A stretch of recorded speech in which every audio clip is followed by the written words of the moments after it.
Halo, halo, Bung Rocky. Tadi siang nih tepatnya, kita itu bicara soal Rempang yang menjadi potensi bisa jadi semacam apa hotspot baru di Indonesia gitu. Dan saya juga terkejut karena kemarin itu banyak sekali video-video yang muncul ya itu laporan dari lapangan yang menunjukkan betapa yang selalu kita sebut selama ini orang Melayu itu potensinya itu bisa jadi amok gitu ya ketika pada satu titik mereka mereka tidak terkendali lagi kemarahannya dan sampai kemarin tuh kalau videonya nggak mungkin kita tayangkan karena videonya berisi kekerasan bagaimana polisi dihajar oleh oleh warga gitu dan kemudian ada seorang brigadir jenderal polisi ya bintang satu gitu yang terluka karena lemparan batu dari warga. Jadi ini memang kalau tidak disikapi secara serius dan hati-hati itu bisa jadi persoalan serius di Rempang itu. Belum lagi kedekatan Rempang dengan Singapura itu saya kira juga satu faktor yang harus kita perhitungkan. Gitu.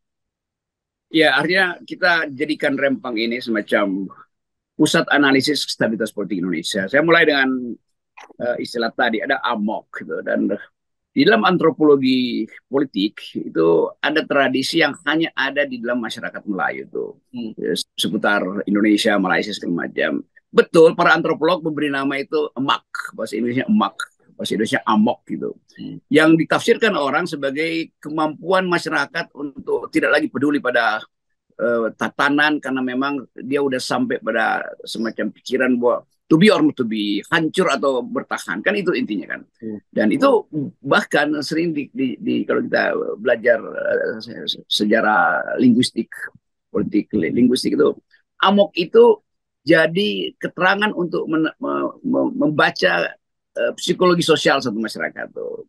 Dan itu masuk dalam bahasa Inggris justru. Jadi kalau kita lihat sumbangan orang Indonesia terhadap Webster Dictionary, Hmm. apa tuh? Ada satu amok. Amok itu bahasa Indonesia yang jadi bahasa dunia sekarang tuh. Hmm. Yang kedua orang utan. Nah, orang utan memang tidak diterjemahkan, disebut sebagai orang utan aja.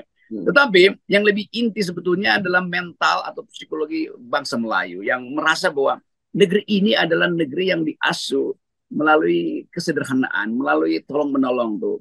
Bahkan seorang tokoh Melayu kemarin mengatakan bahwa tamu itu akan diperlakukan bahkan lebih lebih baik daripada bayinya sendiri tuh. Apa namanya, kera di hutan disusui walaupun bayi di rumah itu terlantar tuh. Jadi bayangkan misalnya satu wisdom semacam itu yang kita sebut local wisdom itu diabaikan hanya untuk kepentingan investasi yang isinya adalah barang, bukan bukan nilai kan.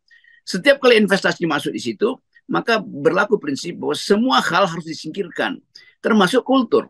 Saya membaca banyak dalam upaya untuk memperlihatkan bagaimana masyarakat Indonesia itu digiring menjadi economic society, masyarakat ekonomis. Padahal sebetulnya nggak boleh masyarakat itu dipatok berdasarkan prinsip-prinsip transaksi pasar.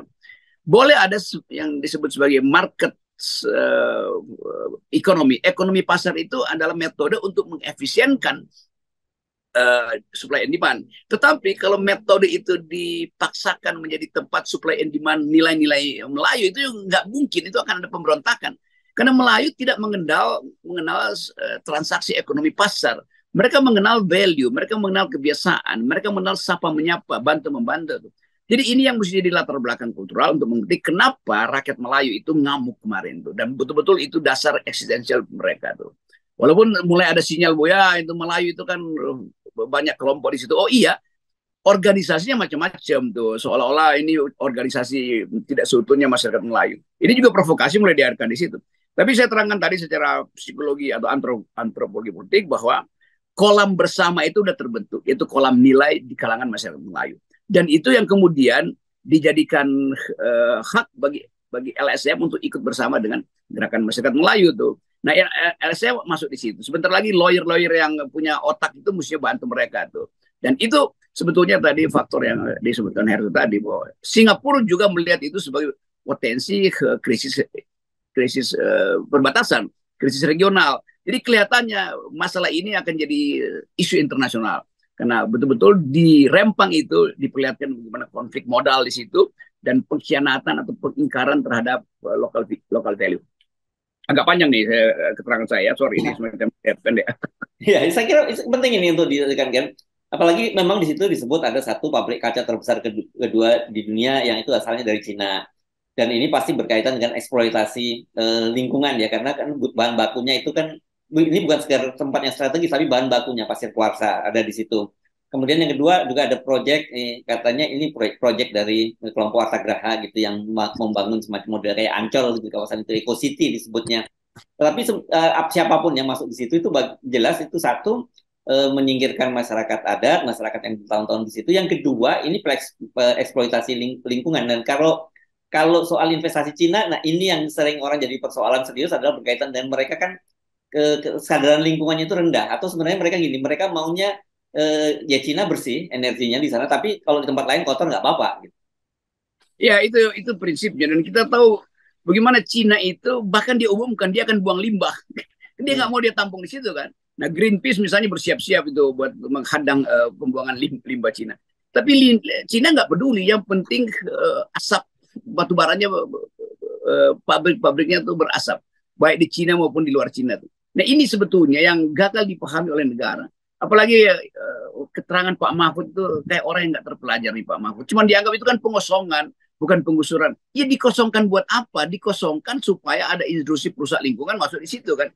Jadi bayangkan misalnya Menko Polhukam yang harusnya paham aspek lingkungan, aspek keamanan regional itu hanya sekedar mengatakan ini adalah hak yang sudah diberikan negara supaya industri itu masuk di situ. Itu simple banget cara berpikir semacam itu tuh. Jadi sekaligus saya mau tegur kawan saya ini Pak Mahfud supaya bacalah konteks dan pre-konteks dari kasus ini. Secara organik masyarakat Melayu itu bukan sekedar jumlah orang, tetapi di dalamnya ada nilai orang.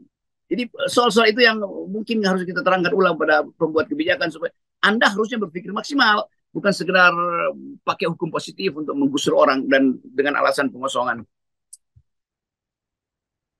Dan ini saya kira soal serius dan kelihatannya memang sangat tampak yang selalu kita persoalkan bahwa pemerintah kita ini terkesan buta huruf gitu ya soal lingkungan atas nama investasi, kemudian mereka tuh mengabaikan berbagai faktor lingkungan, padahal sekarang ini kajian-kajian terhadap lingkungan itu bukan lagi sekedar soal lingkungan, tapi dampak lingkungan terhadap manusianya sendiri, Bung Rocky, yang kita kemudian mengakibatkan mimpi kita tahun 2045 ada generasi emas itu semakin jauh gitu, karena satu sudah stunting, IQ-nya rendah. Ini ditambah lagi banyak sekali generasi baru kita itu yang sudah terpolusi sejak mereka dalam kandungan. Gitu. Ya, saya kira itu intinya. Kalau kita bilang pemerintah harus mensejahterakan rakyat, itu semuanya aspek-aspek lingkungan di situ. Pemerintah mesti mencerdaskan bangsa ini. Itu juga di dalam upaya kecerdasan itu harus dipastikan bahwa pemerintah mengerti variabel-variabel baru tentang kecerdasan, yaitu kemampuan daya dukung lingkungan. Kan ini soal yang gampang. Saya ajarin setiap hari di fakultas, tapi nggak ada pemerintah yang paham itu. Nah, ini juga akan membangkitkan lagi semacam evaluasi terhadap IKN.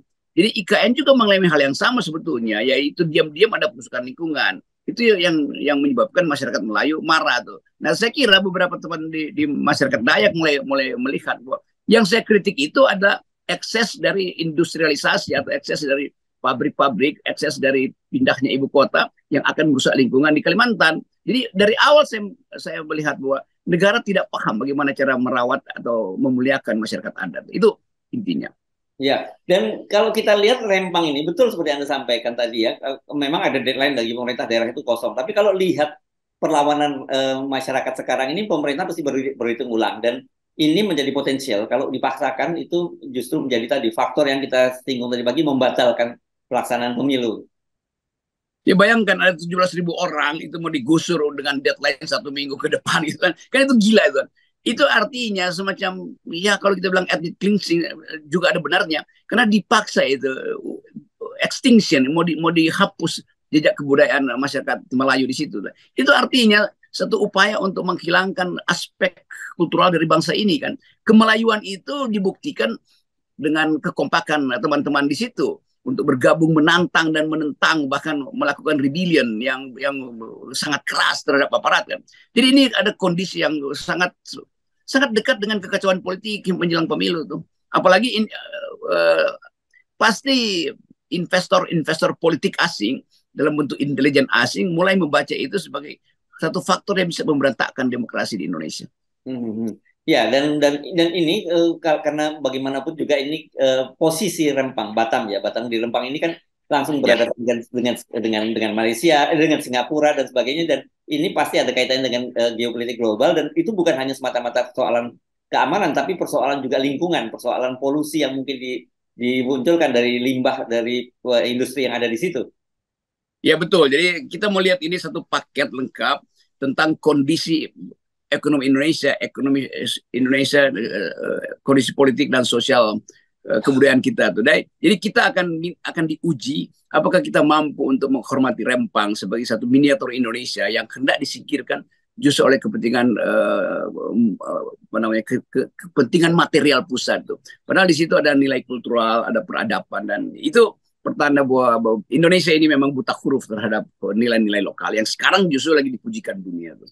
Yes, baik. Terima kasih, Bung Rocky. Kita berharap dulu saja ada semacam wisdom ya dari pemerintah pusat, ada kesadaran gitu bagaimana bahwa mereka manusia itu faktor manusia itu mesti diutamakan, jangan atas nama investasi, atas nama kemudian masuknya modal besar dari luar Batam maupun dari luar Indonesia, itu kemudian rakyat itu seperti apa ya, non faktor yang bisa dipindah-pindahkan begitu saja semaunya pemerintah.